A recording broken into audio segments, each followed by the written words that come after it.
संसद के 1 दिसंबर से शुरू हो रहे शीतकालीन सत्र के हंगामेदार रहने के आसार हैं। शीतकालीन सत्र से पहले रविवार को सरकार की ओर से सर्वदलीय बैठक बुलाई गई। माना जा रहा है कि सोमवार से शुरू हो रहे शीतकालीन सत्र में विपक्ष वंदे मातरम का मुद्दा उठा सकता है।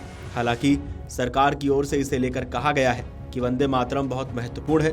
किरण रिजिजू ने सर्वदलीय बैठक के बाद कहा कि वंदे मातरम बहुत जरूरी है। हमारी आजादी की लड़ाई में हमने वंदे मातरम का नारा लगाकर अंग्रेजों के खिलाफ लड़ाई लड़ी थी। बंकिम चंद्र चटर्जी को वंदे मातरम लिखे 150 साल हो गए हैं। पूरा देश इस पर यकीन करता है। ये कोई राजनीतिक एजेंडा नहीं है। 150 साल हुए हैं। अगर हमें इस पर बात करनी भी पड़ी तो मैं इसे सभी पार्टियों के सामने रखूंगा। मैं इसे बीएसी में उठाऊंगा। मैं यहाँ एजेंडा घोषित नहीं कर सकता। उन्होंने कहा कि पूरे देश में वंदे मातरम को सम्मान मिलता है और हम सभी पार्टियों के साथ मिलकर इस पर चर्चा चाहते हैं। आप एक बार किरण रिजिजू का बयान सुन लीजिए। वंदे मातरम बहुत महत्वपूर्ण है।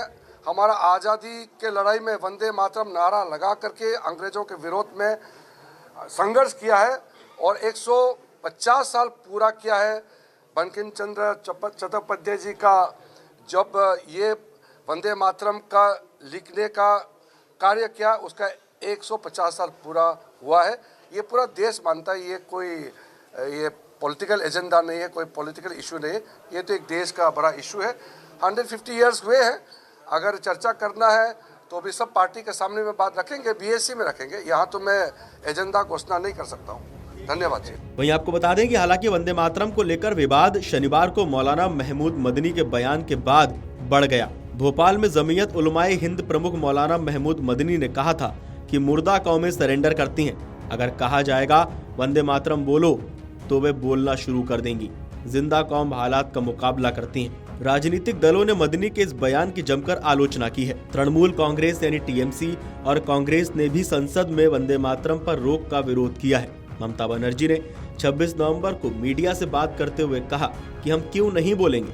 जय हिंद और वंदे मातरम हमारा राष्ट्रीय गीत है। ये हमारी आजादी का नारा है। जय हिंद हमारे नेताजी का नारा है। इससे जो टकराएगा चूर चूर हो जाएगा।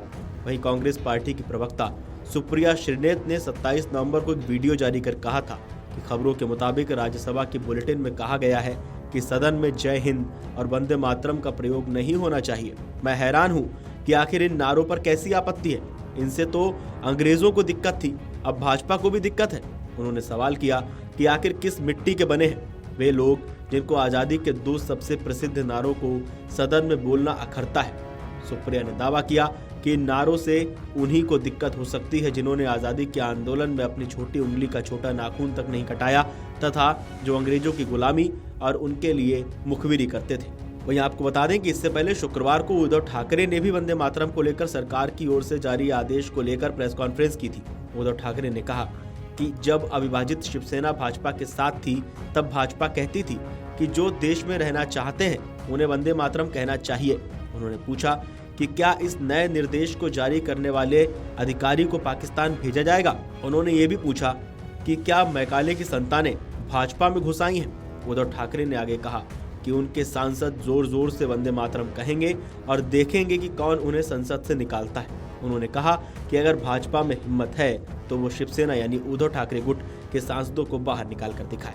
वहीं आपको बता दें कि राज्यसभा सदस्यों के लिए एक हैंडबुक में नारे न लगाने का निर्देश है। इसे 1 दिसंबर से शुरू होने वाले संसद सत्र से पहले जारी किया गया है। राज्यसभा सचिवालय के सूत्रों के मुताबिक ये पहला मौका नहीं है जब ऐसा निर्देश जारी किया गया है। नवंबर 2005 में यूपीए सरकार के दौरान भी इस तरह का एक परिपत्र यानी सर्कुलर जारी किया गया था। वीडियो डेस्क अमरउजाला.com। अगर आप ये वीडियो YouTube पर देख रहे हैं तो हमारे चैनल को सब्सक्राइब कर बेल आइकन दबाएं और Facebook पर देख रहे हैं तो हमारे पेज को लाइक करें।